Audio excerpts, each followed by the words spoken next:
Hi, I'm Martyn, and welcome to the latest PopBucket Podcast. With me today is James. Hello. And Michael. Hello. Good day, chaps. How are you all doing? Yeah, not too bad. Jolly good. Fine and dandy, sir. Fine and dandy. Jolly good. I shaved my beard for this podcast. Oh wow! I hope you guys appreciate that. I didn't realise that before, not being a visual medium, but I am very grateful for the sacrifice. Yeah, I have no idea why I did that. I just thought, I got up this morning. I thought, I'm doing a podcast today. I better shave. Well, I've put a suit and tie on, so. Oh, there you go. I'm just in my Assassin's Creed 3 dressing gown. Oh, Martyn's sat in his pants. No, I haven't got trousers on. Oh right, okay. So all good, all clean shaven and happy. Cool. Jolly good. You're talking of Assassin's Creed. I've finished the fourth one now. Fully. Oh.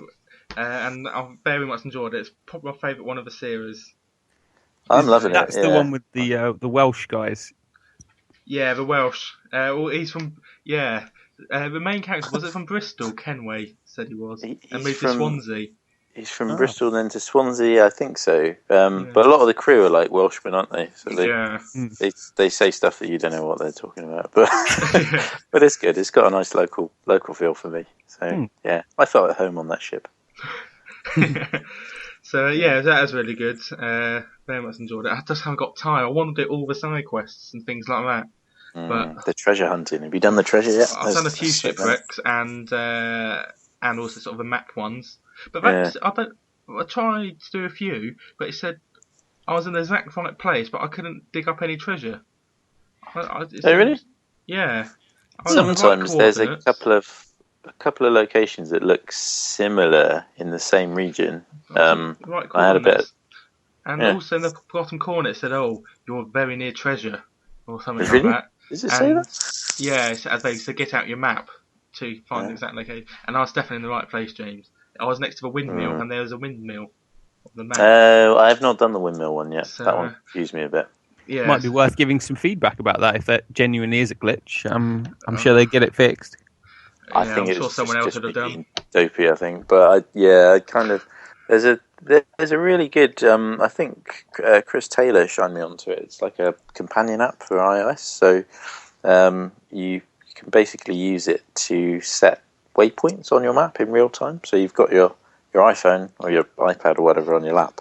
You can set a waypoint and it pops up on screen, and you can do all your ship trading and all the other stuff. It's really good actually, and for a free app, it's fantastic. I think it's probably better than the smart glass. Again, that's an example of like trying to integrate, mobile phones with games and like using them as like a. I know we talked about Battlefield last time, didn't we? And the iOS app for that and stuff. I think it's just really interesting. A bit gimmicky, but at the same time, it's a nice gimmick. It does add something to it. It's cool. Dead Rising's got a cool thing as well. It's like the iPhone, you can or the smart glass. You, basically, when you get a call on the game, it makes your actual phone ring, so you can pick up your phone and take the call, which is kind of. It's a bit like Atmosphere. Do you remember Atmosphere? Cool. That is quite cool, actually. It's a gimmick, but it is quite, as you say, it does add atmosphere to the game. Definitely. Yeah, that's quite cool. Like I might have to do that when I think my phone when I get Dead Rising. Yeah, I like where things are going. Technology. The future. Whatever next? Yeah. What else have I been doing? Pikmin 3 I've been playing on the Wii U. It's a brilliant little game. That looks fun. I've never played a Pikmin game. No, I hadn't before this one. I've always known it's a strategy game, but you're like a little spaceman with alien, little flowery alien creature things. Yeah, and you just have to go around sort of taking what's it called? Spaceship parts? Oh no, sorry. Fruit. And I can't think of the words. Fruit. Yeah. Food. Yeah. Sustenance. Because you've got a set time limit, haven't you? You got a set time limit. I've got struggling. You've got a set time limit. So every divided into days, and nocturnal creatures come out at night. So you have to get back to your spaceship. So you got some missions you have to do, and there's only about for like 4 or 5 maps or something like that. But you go back, revisit days constantly.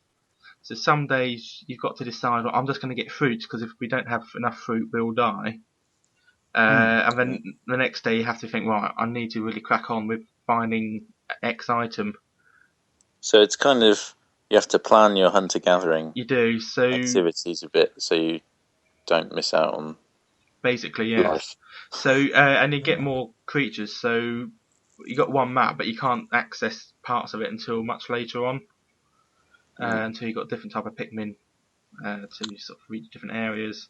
So yeah, it's a really, really good game actually, and it's. Well, I'll tell you what I've been playing recently. I haven't been playing much actually, but I've actually gone back to my PC and I've been playing Papers, Please, which is like, I've probably told you about this before, but it's where you play as like an Eastern European fictitious border control agent, and you control who goes into the country.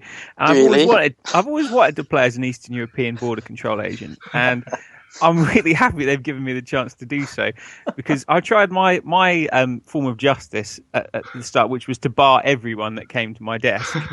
Which didn't quite work, because your bosses give you a citation to say, no, you should have let them in, so we're not going to pay your heating bill. Racist. Yeah, or your family's going to starve now, basically, because you haven't done your job properly. So then I tried letting everybody in, and again, that didn't really work out very well either, because someone blew up the border control post that I was working at.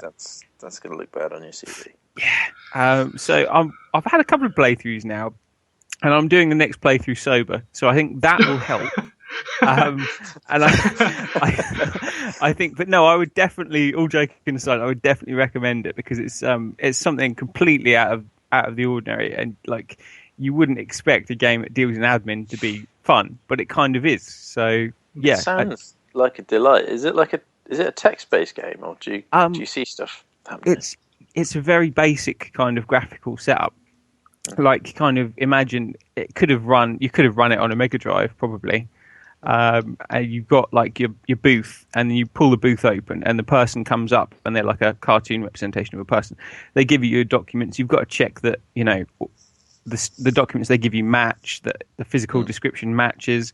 Later on, you have an X-ray machine. You've got to scan them, make sure they aren't carrying any weapons in. Yeah, it's really, really different, and just like, you know, it beats shooting people in the face with a gun. Yeah. That sounds cool. I have been thinking of doing it, because I've seen a lot of people sort of talk about how interesting it is and how different. I don't know, it's getting a bit older now. I'm sort of wanting to play sort of more different games than I used to, perhaps when we were younger. It definitely gives you, it's weird, because people have been saying it actually gives you the feeling of what it feels like to be corrupted, because you get situations where people come to you with like an emotional story about coming over and saying, look, my husband's already here, I need to come over. And if their documentation doesn't match, you then have to decide, well, do I follow the letter of the law and say you can't come in, or do I say no, discount that, you can come in? Because if you do that and say you can come in, you then get penalised, and your family end up starving. So it's kind of, you know, puts you in that moral choice place. Yeah. And the good thing is, I know it would be able to run on my computer. Yes. Because, it's not like I've got a rubbish computer, but the pace of graphics cards and things like that is so excessive sometimes. I don't bother with PC gaming anymore. And now I don't have mum and dad to sort of keep putting a new request in. The bank of mum and dad. Yeah, I've kind of, in that sense, I've always kind of found console gaming that much more accessible for me, because I can't really be doing with upgrades constantly. Yeah, because I remember back in the day, it was at the Return to Castle Wolfenstein. We managed to get a new PC for that. And that was the first time I did proper like multiplayer gaming online as well. Was that the co-op or the like the peer versus peer? Peer versus peer one, sort of like a deathmatch. And I got such clear memories of that game. No, when we got that new PC, I think, yes, I can play this, and Theme Park World and things like that, and all its Age of Empires Online. That was awesome. Yeah, I love Age of Empires. The second one is one of my favourite games ever. Did you ever play the what was the third one, the mythology one with the Greeks and the I Egyptians? played Age of Mythology as well. Age of Mythology. There you go. I think you guys would probably enjoy Rome Total War as well. I think that would kind of be up your street as well. That's more like you get to direct the battles as well. I'm not sure Age of Empires is more like a Civ clone. Am I right in thinking It's that? just real-time strategy, like but Command and you Conquer. build up your populace and your city, and you can do things like build wonders and various different things. And you go. It's like a collecting. mash between Civ and Command and Conquer. Is that? Yeah. Yeah, that's kind of on the money. Yeah. Yeah, there's a couple of ways you can win on Age of Empires. Like you get like holy relics, and if you collect all the holy relics through either sort of finding them or sort of conquest, and you can kind of win in that way. Or you can build like a wonder, can't you? Which is like the Great Pyramids or something like that. But yeah, loved that game. Oh yeah. But yeah, James, I've been playing a couple of things on the Xbone. I got the new Peggle. That's awesome. I can't understand the obsession with this game. When we say, it's brilliant. I love Peggle. Have you ever played Peggle? I've never played Peggle. There you go. Play Peggle. And that's why you don't understand the obsession. Well, no, but I don't understand the obsession with Candy Crunch, but I know what it is. It's like Candy Crunch is it's nothing. But Peggle's it's got a weird sort of quirk to it. I mean, effectively, it's a really straightforward game where you fire balls from the top of the screen, and they hit sort of various bumpers on their way down to a pit at the bottom of the screen. And the aim is to get all the orange balls, before you run out of balls to fire. But it's got so much character. It's got fantastic music. It looks wonderful. Everything you do, the game sort of heralds as a massive achievement. So even if you've not done a particularly skillful shot, and luck has just happened to be on your side, the game just kind of gives you fanfare and trumpets and confetti, and your screen just explodes with colour to say you're a legend. Well done. So it hits that sort of reward centre in your brain, which is good. But yeah, I mean, generally, it's just a fantastic game to play. I think it's a pretty straightforward puzzler. But actually, the improvements to Peggle 2 on the Xbox One is there's a lot more of a focus on skill than sort of blind luck. So you're able to sort of tweak your shots a lot more, get a lot more accuracy. It's a bit more sort of nuanced, but yeah, it's really fun. If you've not played it, then you should. It's damn good. I shall take your recommendation, sir. I might do it when I get my console after I've finished Zoo Tycoon. Yeah, I might give it a go. Zoo Tycoon, I've been playing that as well a little bit. When was it? Yesterday? Maybe the day before. That was good fun. It's a nice game. Fed any animals yet? Halo, what? We fed any animals yet? I want to feed the animals. I thought you said Halo Wars. Yeah, I did feed some giraffe and some elephants. That's really fun. Because most of the game you control with a controller. Yeah.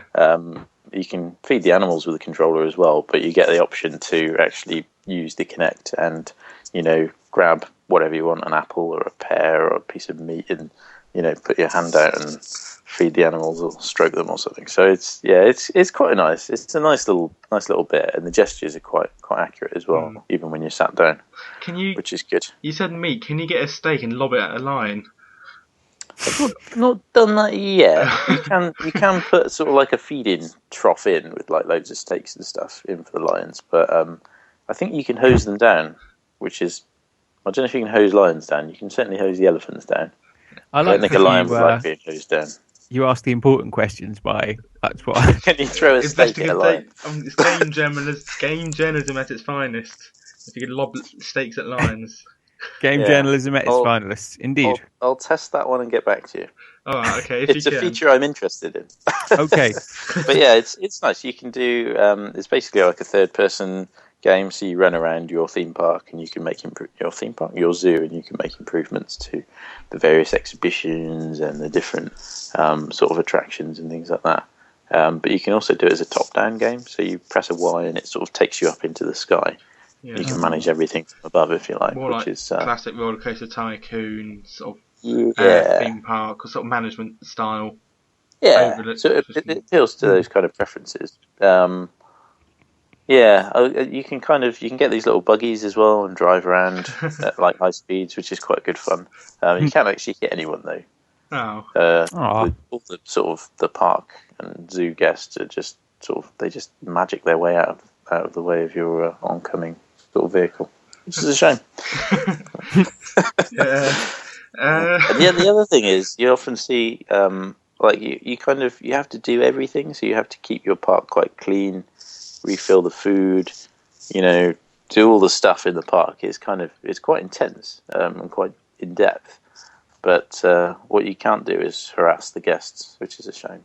Often you'll see like a kid throw like a burrito wrapper down next to a bin, and it would be nice to have a mechanic where you could go up and throttle them.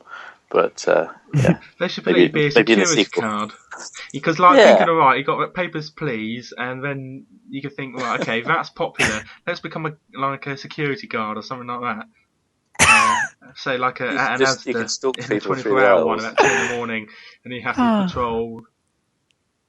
Yeah, you stalk people out. If you think someone looks suspicious, you follow them around, keep an eye. It's like, you could set how you could be like Mr. Barraclough from Porridge. You could be really lenient. You could be like, oh, I'll let them go, or you could be like Judge Dredd. You decide what kind of security card you're going to be. I am the Asda law. Imagine like Judge Dredd, you punch them and they go flying into like the baked products, like all the flour goes flying into the air, eggs go sort of smacking all over the floor. That would be an awesome sketch, actually. Judge Dredd as an Asda security guard. I think some of them need them, judging by the ones I've been into now and again at late night at uni. It's true. Why have you been able to nick one? They've got like the cardboard cutout of a policeman in them. Oh, I love it. It's cardboard cutouts.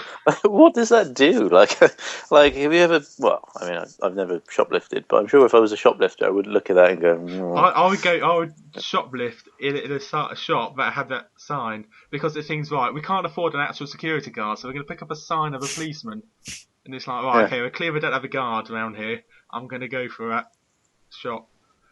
Because the last one I saw, his head was longer than his body. It was hideously out of proportion. That actually would be quite intimidating for me.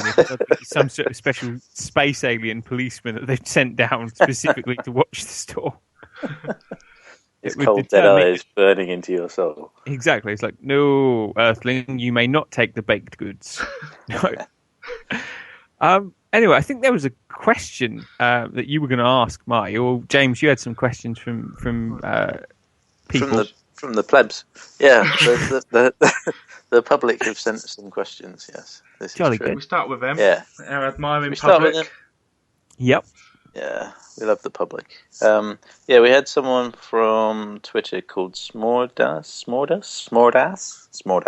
Sounds more fun.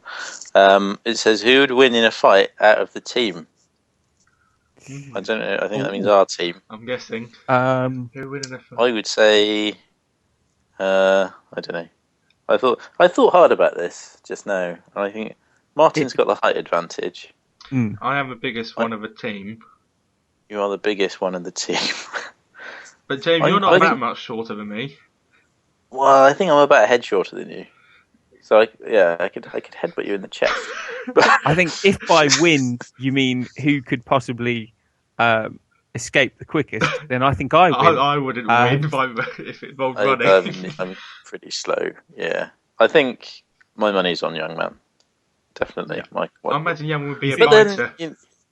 I'm made out of string, James. I'm not gonna be able to do any damage. Let's be honest. There's too much love in this team for fisticuffs and brawls. The answer is no one wins because we all love each other too much to have a fight in the first place. We're all weird. They're saying that. I had a fight with my best friend once when we were like 12, maybe. Yeah. In a tennis court. We had a fight in a tennis court. Wow. I can't remember what it was about. It wasn't about tennis. I was going to say it's not John McEnroe. Then. You weren't, yeah. Yeah, It was in the line. It was on the line. yeah. But it went on for like half an hour as well, and Wow. we went through a single punch. It was ridiculous. We were just grappling each other for like half an hour, just going. Grrr. It was like Greco-Roman wrestling. It was like, I'm just thinking now, I'm picturing you a bit like the Family Guy and the chicken scene where their fights goes on for such a ridiculous amount of time. Yeah, it was like ridiculous, and I don't remember how it started or even how it ended. It just ended in, I think we just got tired and just went, oh, So God. most fights over minutes because your one gets floored or something like that. I just find it funny that it's half an hour long, this fight. It was, You all just took yeah, it sorted, stamina. so no one actually won. It was just two. No, it was literally like a bout of Greco-Roman wrestling. We just rolled around and tried to strangle each other for a while.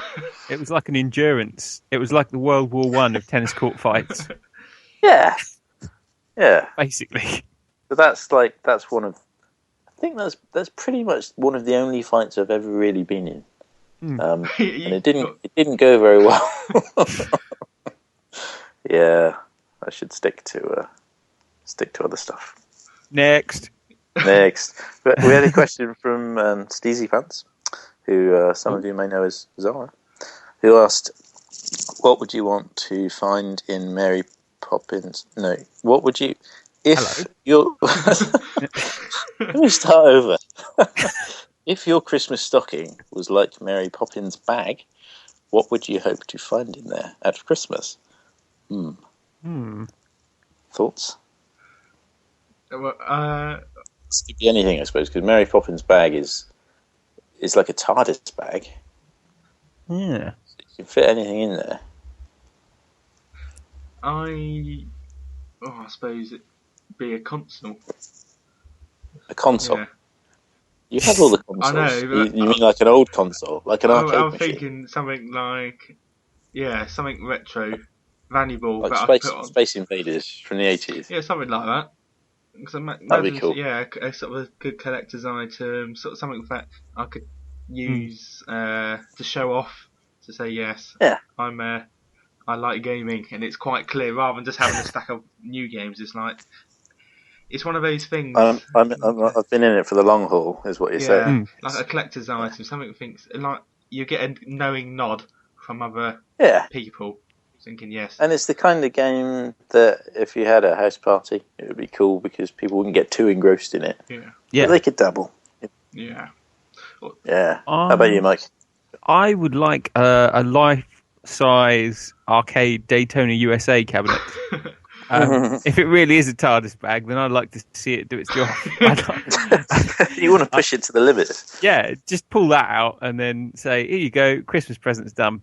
I might have space issues, but by golly, I'd find somewhere to plug it in because that's like a dream come true for me. You'd have to reinforce your floor as well, I'd imagine. Probably would, yeah. I'd be kind though. I'd only charge 20p a go. So You could live in there. We could bring you meals. You could just amazing. have your little sleeping bag. Continually trying to break the track record. Forever. So yeah, that would be mine. It's a good one. I don't really. I don't have any. Maybe some new writers for the site. We could have some new writers because we've got a lot of stuff going on. We need some more people. That's a sensible question or sensible answer, there, James. Come on, Actually, Mary I thought I'd Poppins, like a good home system, home surround sound system thing. Oh yeah, Although that'd annoy the people above and below me, but oh well. Yeah. A good, awesome 7.1 surround sound sort of system would be good. You could listen to Miami Sound Machine at full volume and rock your block. If you know, so writers, not like slave writers, but people that actually want to come and write for us would be good. If you know your way around a keyboard, get in touch. Do email. What's the email address? info@popbucket.co.uk. That's the one we use if you want to think about writing for us. That's always good. Always appreciate. Or tweet us. You can tweet us at PopBucketUK. Always on the lookout for good writers. Normally students are good ones, looking to experience before work in the big wide world. It's was a good platform. Yeah. It's worked very well for a few of our team members. Sort of via the website, gone on to careers in journalism and PR and stuff like that. So it does work. Sure. So, we are very much the gateway into the working world. To lots of financial rewards working for us for the next. What's the retirement age at the moment? 69. So the next 40, 50 years of your life, you could be earning thanks to PopBucket. Yeah. Yeah. And lifelong friendships as well. Yes. There's an asterisk there. Lifelong friendship, not guaranteed, nor earning potential. Yeah, let's put apart from that, everything you hear is the that's truth. Not a legal contract. If you start working for us, you're going to be on 50 grand a year for your whole career, guaranteed pension plans, healthcare. Yeah. Next. You're sorted. You're sorted for life. That's it. I've got no more questions. No one. I'll nothing do my appropriate. question now. My weekly question. It is: what kind of horror do you find scariest? There's obviously quite a lot of different horrors, sort of in films.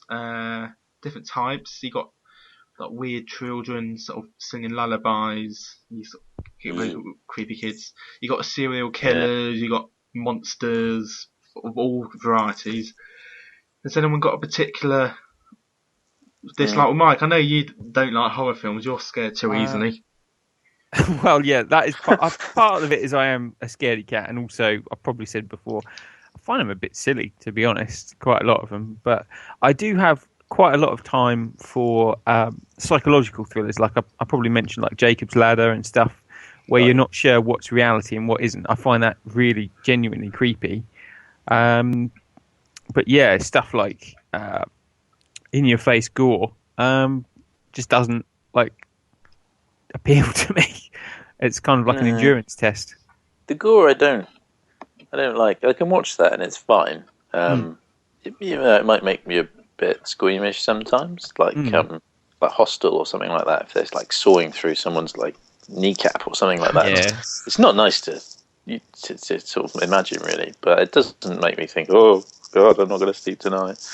No, none of that. No, I'm kind of the same. Psychological stuff, stuff that makes you think, stuff that could be real, could happen in real life. You know, like we watched a film last year called The Fourth Kind. I don't know if you've seen it. It's like an alien film. Yeah. But all these people were getting sort of abducted in sort of like small town mountain country in America, and I can't really remember much about it. But there was this weird thing that, like, I think the aliens were they like erasing their memories or something, and they were kind of remembering these weird owls like looking through their windows or something. The owls is like the visual representation of the aliens of a day or something like that. Yeah, it's what they wanted them to think was in the room, but it was actually a creepy alien, but they wanted the humans to think it was just an owl, just a tawny owl, lovable and white. But yeah, that creeped me out a little bit. It kind of made me think, ooh, owls. Do you be looking over your shoulder every night now when you're hearing a hoot? It's like, hang on, where is it? Sort of keeping an eye out for some beady eyes staring back at you from an owl up in a tree. Watching out for pellets. Yeah. What about you then, Marty? What do you get freaked out by? James seems a bit similar. Lines. There's elements of that Fourth Kind I quite like. There's the only film to ever given me like a nightmare actually is a McPherson tape. It's no one would have ever heard of it, but it's a TV film. It's like some tiny network in America, sort of made a TV only film, and you can only get it online. It's hardly not really available easily, basically. And I just watched it one night, and it's really low budget. It's shot like the Blair Witch Project, so there's a couple having Thanksgiving, I think it is.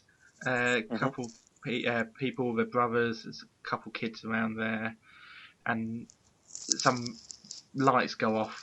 There's like a bang, like the junction box, whatever it's called. So the Yeah. guys go out, says, "Oh, let's go check it out." And they look at it and think, "Oh, hang on, that looks a bit odd." And then a blinding light comes from somewhere in the distance. So they go check it out, and basically there's aliens. And they go back saying, "Oh my god, there's aliens. It's crazy." And the aliens then start coming back to their sort of ranch house. And you can only hear like a bit of scurrying. At one point they go outside to check something out. I think they're looking at getting the car to drive off. But they notice that the window's open, like a small bathroom one. I think, oh my god. Right. And it's really low budget, but it's the only thing that's ever made me like have nightmares. And it's, I don't know if you remember, but outside my house in Norfolk, there's a street light right outside it.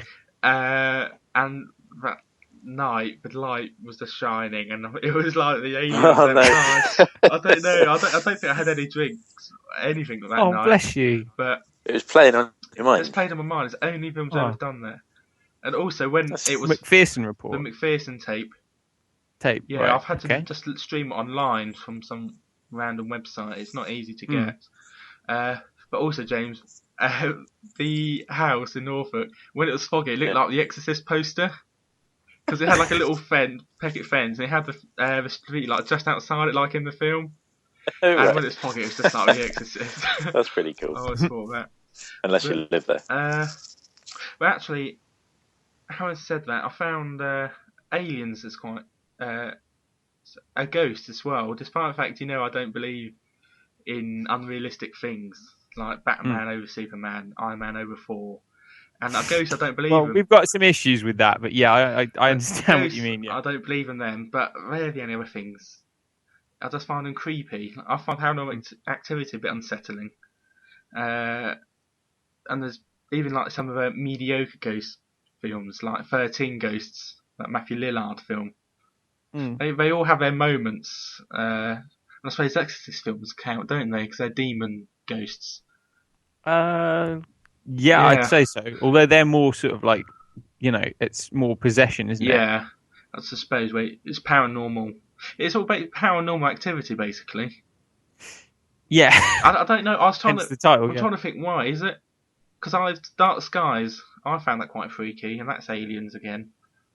Is that the one where these American tourists get caught out in Russia? Nah. No? No, it's not.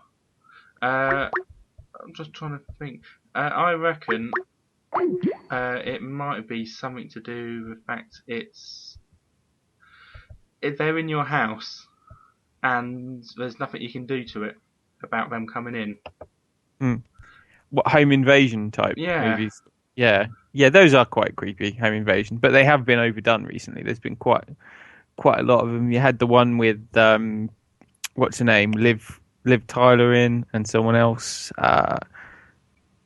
You had Them, which was the French one, which is supposed to be quite, Them, I've seen them.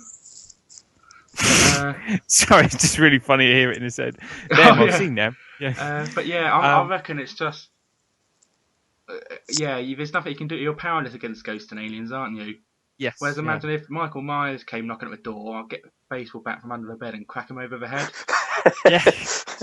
No messing around. Myers. Just crack Jason over the head as well, knock him out. It's Yeah. like, I'm a big chap. I have a chance of survival against them, whereas I've got nothing I can do against a demon or an alien tractor beam. Would you run upstairs towards the bedroom? Would that be your first? Yeah, I'll go up to one place where the only way to get out is to break my legs from the window. It's like, why always go out the patio doors? Just run through the door. If you've got someone attacking you. Oh. It's sound logic. Earlier on, when you were describing the McPherson tape, I genuinely lost it for a minute. I thought you were doing the scene description thing that you're going to do. Oh, no. Later on. I thought... I got sucked in thinking, what movie is this? Oh, yeah, of course, he's already told me what it is. No, that's the Too Slow Burning film. For, that sort of thing. It's like if I did it for The Exorcist, Blair Witch Project, it would be like, there they are, they're having an argument about a map that's disappeared. There's a tree. There's some twigs and a pile of rocks. It's like That's not the easiest one. That's over about 20-minute period. All these different bits. Please start writing screenplays and then send them to me, because that would be amazing. Like, it would be. I would pay silly money to read those. I was find gonna say like with the horror films these days, like I find the things that are more subtle, that might be the films that give you like a little glance at the alien or something, not a full view, but like a little, like Signs or something like that, where you see it for a split second. Something that split like second, that first it's more about scene suggestion at the and atmosphere than outright showing the ghost. Like in the original Alien film, which is like basically a haunted house movie in space, ghost movie. They don't show you the alien for a long time, and just the tail and like bits and pieces, isn't it? Yeah. So that when the reveal finally does come, it's so much more powerful than if they'd have shown it like up front. Which is the mistake a lot of movies make these days. They blow the reveal too early. They blow the load too early. Yeah, exactly. Yeah, and it just takes the tension out of it. One thing I will say about serial killer movies is the one that really got under my skin was Zodiac, which was good. Very good film. David Fincher film about the Zodiac killer, and it was basically, it was based off a true story. In fact, the Clint Eastwood Dirty Harry movie, the whole Scorpio, I think it's Scorpio, whatever the name of the villain, that was based on the real life events.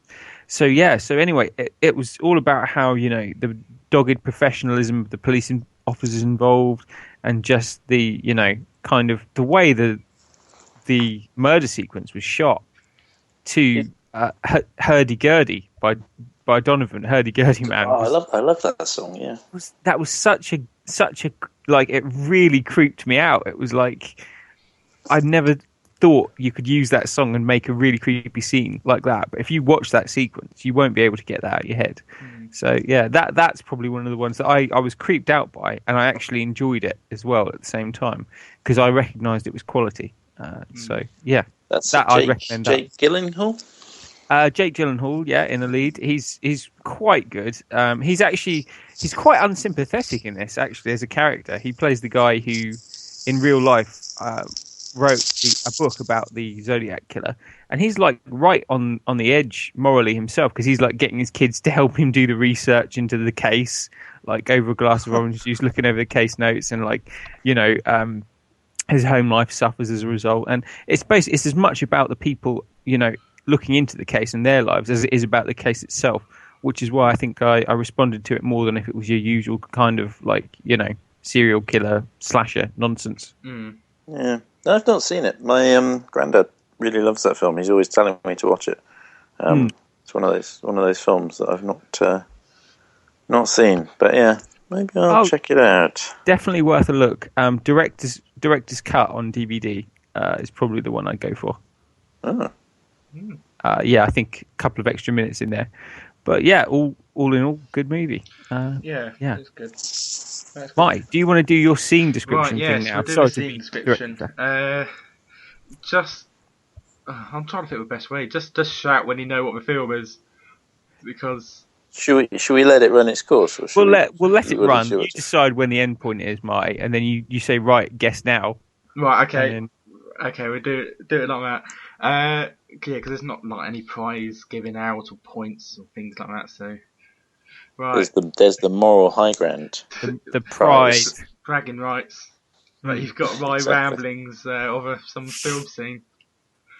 Exactly. I think I should have done a Christmas film, but oh well, it's too late now.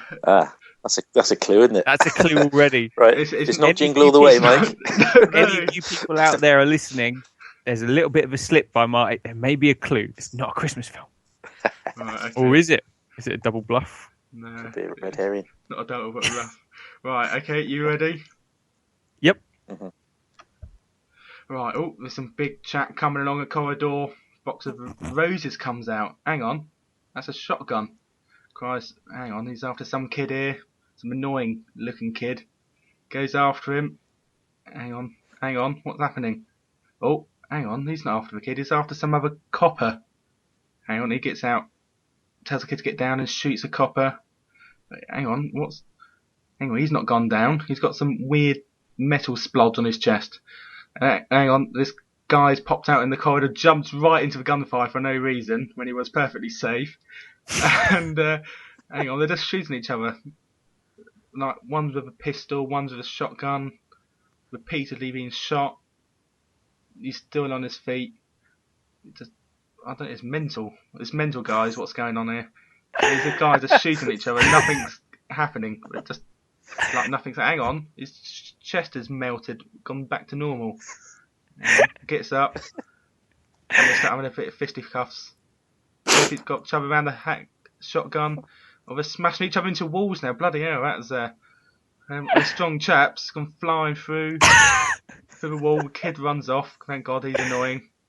All in some clothes shop now, smashing each other through windows. It's causing a right chaos. Hang on, he's still looking at a silver mannequin. I can't breathe. Alright, that'll do. Terminator 2. Yeah, T2. I was going to say. It's fucking amazing. Like Ray Winston. Shooting a copper. No, that was quite funny. I was thinking of doing Jingle All the Way or something like that when you said it. So I'm glad it wasn't. But then he got that. It was an Arnie film still. So yeah, Terminator 2. I mean, like the early thing. That kid is annoying, isn't he? He is very annoying. Did he go on to have a film career after that, or was he like a child star one-off kind of thing? Because I don't remember hearing about that actor again. One or two other films. I did see him in something recently, and it's like a full-grown adult, but he wasn't successful. Yeah, he's not been successful at all. Oh right. Okay. And like sort of. Sarah Connor had quite a big career. I can't remember the actress's name, but she did quite a few films after. She did well off the Terminator. Yeah, or talking of actually of Terminator, the Dragon Girl from Game of Thrones, she's the new Sarah Connor in Terminator 5 movie. Oh really? Or Daenerys Targaryen. Yeah, Daenerys Targaryen. So yeah, she's wow. Sarah Connor. Interesting I casting. think the guy's directing it or wrote it. He's worked on Game of Thrones. And she's a tough cookie in Game of Thrones. She is, yeah. She does grow into that role, yeah. Yeah, or the character. Yeah, her character does get better, and she is naturally dark-haired. I read that Jason Momoa, who is Khal Drogo, who was her husband in Game of Thrones, the sort of Horse Lord, he's in Superman versus Batman film. Oh, really? Or will be. Oh, but right. they not sure who he's going to play, if it's Superman or Batman, or Is that confirmed as a title now? Then, like Superman versus Batman. Is that? It could be Batman versus Superman. Imagine there'd be a subtitle of some sort in the final. Yeah, usually is. Like, something cheesy, perhaps. But finally, we'll have an answer to that age-old question that no one wanted to know the answer to. It is ridiculous. It's like in a fight between Superman and Batman, someone who can fly around the world to turn back time and has like unlimited strength against a standard human being. It's like, well, what you have to do then? Titanium. You have to reach into the scriptwriter's box of like equalizing tools, and like one of them was in the Injustice game. They had a special super pill that they gave to everyone that meant that basically that Green Arrow could square up to Superman, without Superman killing him in one punch.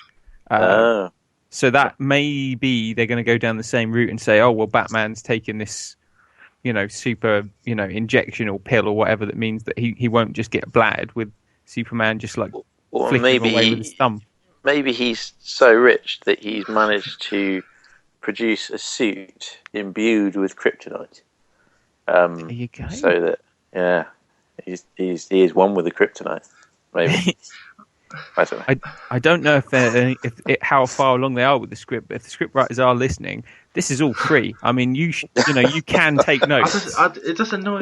This is gold dust, right? Again, just like all fantasy films to an extent, because I suppose it is a fantasy in many ways. It's like they always have to come up with some plot device that just ruins the film or all sense of what it should be. It's like we watched on Harry Potter because they were repeating that all on ITV. It's like, Why don't we use that's our weekly thing at the moment. Freya loves the Harry Potter. I can't stand him. I hate him. You don't sound overly enthused there, James. I don't. I didn't mind the last film. Was it the second part? The second part of the last film. Yeah, I could get on board with that. That was okay. But I never read the book, so I'm not that close to it really. you're not as invested. Yeah, No. I mean, I read till Goblet of Fire when I was growing up, and then I kind of sort of grew out of them. Really, I mean, I suppose I just like it was a nice series to get you into reading fantasy stuff, but then you just realise, there's a whole other world out there, and kind of grew out. But yeah. I don't know why they don't just use more magic. It's like they got the invisibility cloak and things like that. It's like, why can't you just chuck that on and walk up to Voldemort and stab him in the back, sort of thing? It's like they always just have done with it. Come up with new things to stop what was in a previous film from working properly. It's like we got all this magic. You're a powerful wizard. It's just like get a volcano to swallow him, to spew magma onto him, or an earthquake to swallow him up. I guess it's like a lot of things, though, isn't it? It's like Lord of the Rings. You kind of say, well, you've got a giant eagle. Just fly all the way to the bloody mountain, not drop him off a third of the way there. Just toss the ring, in the eagle's beak and let him take it to Mordor. You just, sit back and have a Shire pie. Lord of the Rings to be 15 minutes long instead of a trilogy of 9 hours, pretty much. The second film getting pretty good reviews at the moment, though, isn't it? It's supposed to be paced a lot better. Yeah, our own Juliet, she went to see a Hobbit beginning of the week, and she very much enjoyed it, much better than the... it's 9 out of 10, wasn't it, she gave it? And I've seen lots of 4 or 5 stars at many other sort of publications as well. So they all say the same thing, and it's much better. Was it Empire sort of bigging him up on this podcast? They said, we got to a brilliant action scene sort of a period into the film, whereas before they were still finishing up the washing. But when the Hobbit, because like it's an hour in, and it's still like they're washing up pots. That is a fair comparison, I think. That's reflective of the book, though, to be honest. They spent a long time washing those pots, and it was a moment. Yeah, I could see sort of some of why they did it, but it is a point, like an hour into the second film, you got a lot of this brilliant action scene and stuff like that, but oh well. Yeah. Cumberbatch is meant to be really good as the dragon as well. Yeah, Steve the dragon. Steve, yeah. He's supposed to be good as Steve, and he's a necromancer as well. He's playing a couple of different of course he is. roles, but yeah, apparently Steve's a very good dragon. One of the best filmed dragons around. Not that there's many. Yeah. I suppose he only... There's Dragonheart. That's the first one that comes to Who's mind. the other best? Who's the best dragon in film? The one in Shrek? He's good. Dragonheart I like. That's Sean Connery as a dragon. You can't beat that. What about Eddie Murphy in Mulu? The little... is he getting the top 10? Mulan, there you go. Yeah, he could be in there. Yeah, he could be in there. Maybe like... Well, it's not a film, actually. Smirkanoff was cool in Nightmare. Mm-hmm. Remember Smirkanoff? Vaguely. As I don't like fantasy films, I don't watch many things with dragons in. But, I'm sure we're missing a big dragon somewhere. Well, Game of Thrones dragons, obviously, I haven't read any of the books, but I'm sure they become pretty awesome eventually when they're they don't have. Yeah, they haven't got much personality though. No, you never know. They might start. They might grow vocal cords. They could do in the next book. Maybe. You never know. You never know. It's fantasy, James. Anything can happen. It's true. I'm interested in your definition of fantasy, though, because something not real. Well, yeah, but you don't like that's fiction. Iron Man because you think I do like yeah, exactly. Iron Man. I was about to say. You say Iron Man is plausible, but what are the ones that you can't buy into? Suspension of disbelief problems with certain superheroes. Superman, you struggle with, don't you? Right. Because he's an alien. He's an alien. He's an alien. But still, there's many things he does that just is a bit silly. Like, why can't he? Again, why we always have to gimp his abilities and stuff like that. But Thor is just like, oh, great, you're some demigod. It's like, what's so amazing? You want to just get your hammer and just destroy everything in one hit, or bring hell down with electricity bolts constantly. In terms of Thor, it's not a disbelief problem. It's just a character problem. He's just quite one note. Thor is. He needs someone to play off him as a comic foil. Otherwise, the character's quite boring himself. Yeah, he worked well in the Avengers. Actually, that sort of dynamic between him and Captain America and Tony Stark was great. Yeah. But that was awesome. But when you get Thor on his own, he's very kind of like straightforward and raw. And like the best thing happens is when you take him out of his comfort zone and put him in an environment like, you know, the little bits like in the second Thor when he's hanging up his hammer on someone's clothes peg, and like just little touches of comedy to like humanize the character, which is good. Otherwise, he's quite one note. The one character from the Thor movies that obviously everyone loves is Loki, because I think Loki, he could easily have a spin-off movie all of his own. But because Tom Hiddleston's an amazing actor, I think. So I didn't like Loki. I liked who was Idris Elba? Idris Elba was like, was it Idrisil, maybe? He was like the gatekeeper or something. Oh, that was Idris Elba, wasn't it? Idris Elba, yeah. Playing. Was it Idrisil? I'd need to bone up on my Norse mythology. The gatekeeper, yeah. I can't even remember him being in it. He's the guy who he opens the bridge between Asgard and Midgard, which is what they call Earth. Yeah. So he's kind of like the gatekeeper between the two, and he gets to have his own little like heroic moment in the second movie, which is, you know, I didn't even know he was in that film. He was in the first one. He did a bit of self-sacrifice or something, didn't he? But I can't remember. It's vague. I need to rewatch it. It's quite a small part, but he does come across quite well, and I think, you know, that'd be quite cool. I think the only problem with Loki is, do you make him a hero or a villain, or if you give him a spin-off? This is the thing. You have to bring a bigger threat than Loki to have him in a spin-off. Otherwise, it's just Loki being a bit of a mischievous. What's in the Marvel universe? He was the god of mischief, though, wasn't he? Actually, that's that. Well, yes, that's very true. In the Marvel universe, there is some giant, like amazingly giant sort of character. I can't remember his name. Something like, it's not like Megatron. That's obviously Transformers, but the one at the end of the Avengers, after the credits, is that it's not Martian Maneater, it's Thanos or something. Thanos, yeah, that's it. Yay! Or Thanos, something like that. I don't know. I'm not invested in the comics, to be honest. But yeah, yeah, he's due. I think that's Avengers 2, which is 2015. Yeah, maybe? 2015. Oh, the biggest year in film history is what they're saying. That should be quite good, actually.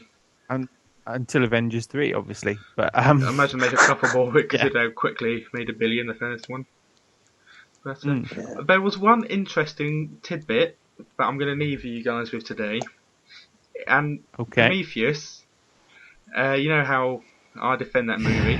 That is. I do as well. I think. Someone I read wrote how that is a retelling of The Birth of Baby Jesus. Oh. I'll elaborate. That's thought-provoking. A couple of people. I'm going to write an article. A couple of people follows some stars to a destination, and they go there, and there's like a birth of like a demigod, because those Promethean characters are those things like god creatures or half gods, or they're the creators of whatever they are anyway. They're the creators of life. They're like precursor and the race. alien is the son of the god. And so it's basically this few wise people go off, follow the stars to, like, wise men went off to Bethlehem.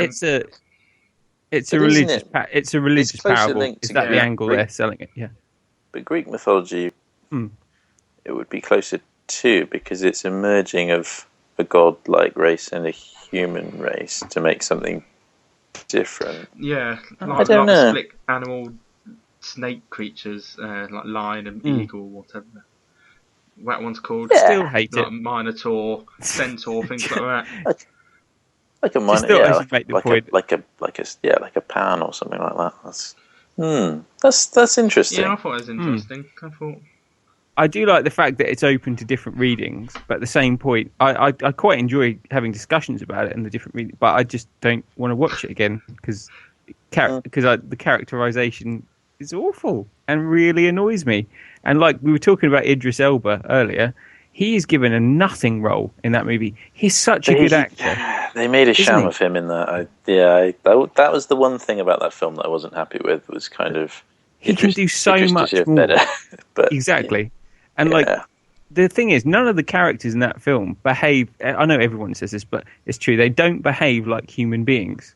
So nothing they do, all their motivations are off and skewed, and it's like not because you don't understand them, but because the script seems to have been written by someone who read a bit of Eric von Daniken in his teens about how aliens gave birth to the human race, doesn't actually know how real human beings talk to each other, and then decided to knock out a movie script, which is what we're left with. So we get, incidents where we've got people in the movie who, like a scientist taking off his helmet simply because it tells them it's a breathable. No scientist would do that.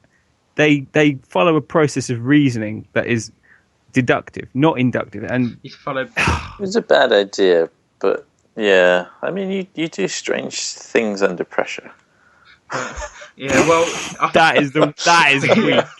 James, come on. It is written by the guy who wrote Lost, so make of that what you will. That's a big sigh there, Mike. Well, I know. You're going to get angry, Mike. You're going to get. Okay, I'm gonna have a cup of tea and calm down. That's very apt. This is our Christmas podcast, and we're drawing parallels between Prometheus and birth of baby Jesus, the birth of our Lord Jesus Christi, our Lord Jesus Christ, a mix with a god and a alien squid thing. Speaking of. Any Christians listening? Not me that said that. It was Martyn. It's merely I read it from somewhere else, so it's fine for all legal sort of anti-religious things. Before we get any lawyers calling us, we'll leave it there. And it's goodbye from me and goodbye from Michael and James. Yeah, goodbye and a Merry Christmas, guys. Merry Christmas, Happy New Year. We'll speak to you in 2014. Have a cool Yule. Drink responsibly. Yes, drink responsibly. That's our Christmas message. Goodbye.